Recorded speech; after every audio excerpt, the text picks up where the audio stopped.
Hello, ladies and gentlemen. Welcome to your lesson on modulation. This is lesson four of five. Your, what do you call it? The penultimate lesson in your music theory. The second last. You're near the end. You're so close. We're talking modulation today.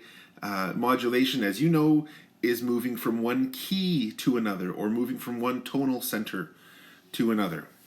Okay, this is common, and it's important to learn how to add modulation into harmonies. Sometimes a melody will demand a modulation because it has an accidental in it, and you've seen examples of that before. Other times a modulation can fit, it will fit without being actually required. So sometimes a melody may follow the key signature all the way through, but you can still have a modulation into a new key, or tonicize a new key center momentarily, and you'll see an example of that in just a moment. So the presence of an accidental does not necessarily mean there's a modulation. Okay, accidentals can appear for other reasons. You just want to move chromatically from one note to another. But we'll do a few examples right now. So this melody demands a modulation thanks to the accidental present here, the F sharp at the end of the melody. We're in C major, and using an F sharp tonicizes the G. It makes the G sound like a new tonic. All right, I'm going to play this example for you.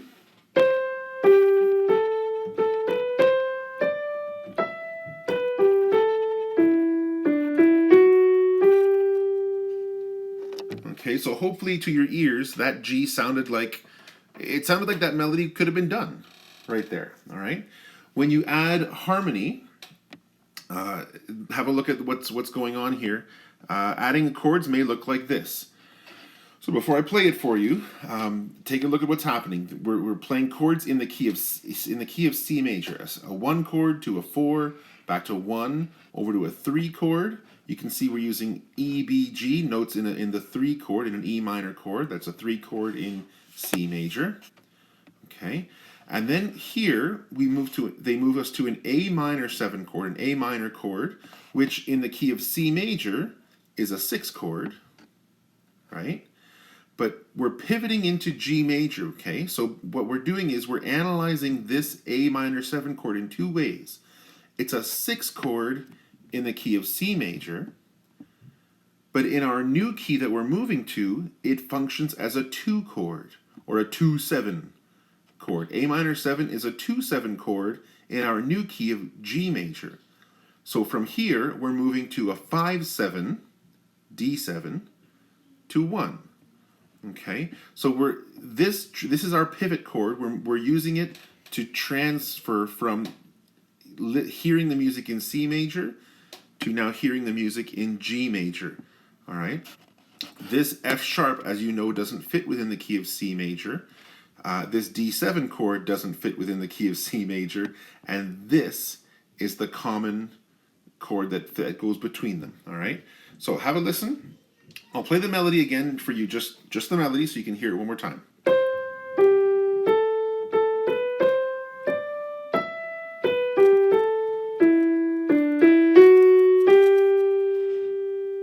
Okay, now I'll sing it for you as I play these I'll play them in block form.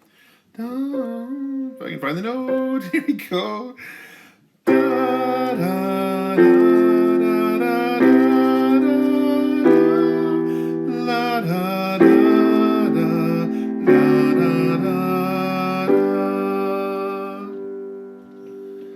So hopefully you can hear that G chord at the very end does sound like it's done. It sounds like we're finishing the melody. Even though it is by no means the 1 chord, having this pivot chord and using this 5-7 of the new key makes this G chord sound like it's the end of the melody.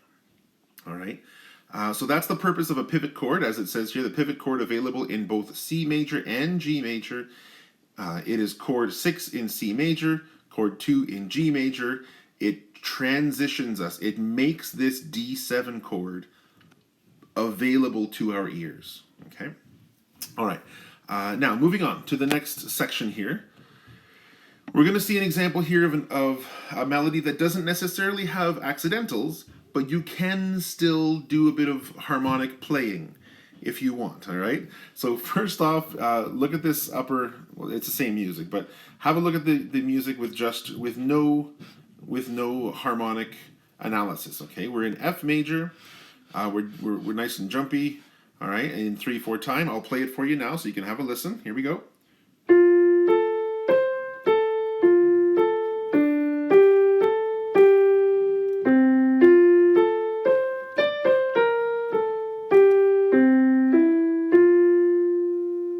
Okay, so a nice pretty little melody in F major.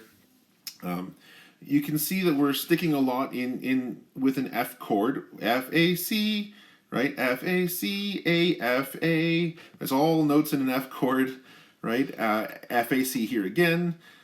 Here, this bar screams a 5 chord, G, C, and E, right? The 5 chord of F again.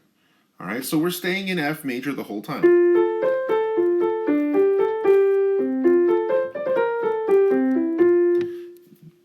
Nothing really, nothing to it, nothing out of the way, nothing out in left field. But what we can do is tonicize. We're not modulating into a new key, certainly not for very long, but we can hint at making the C chord here in the middle sound like a tonic momentarily.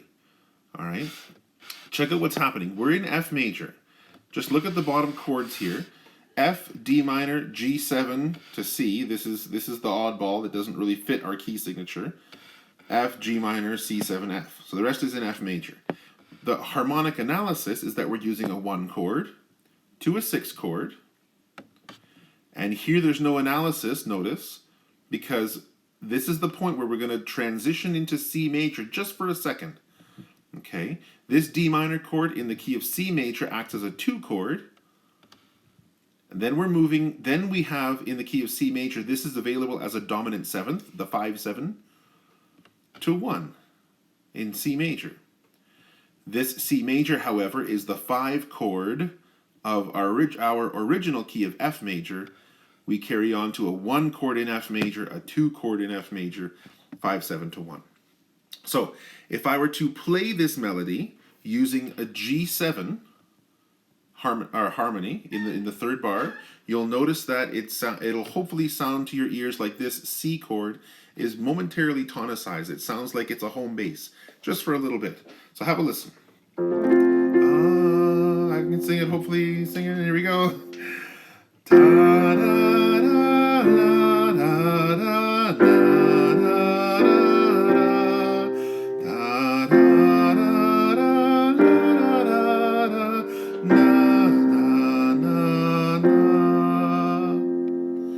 Hopefully in the middle there it sounded like that C could have been a harmonic resting point. All right.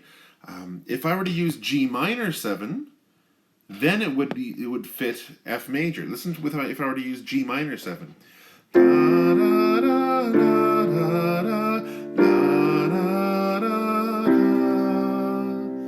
Now that C sounds very much like a 5 chord, like we're not done, right?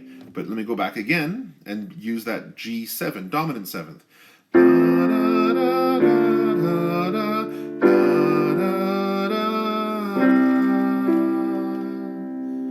It sounds a much more strong movement to C if we use the dominant 7th. This is a 5 of C, right? We're showing it here, a 5 chord of this chord.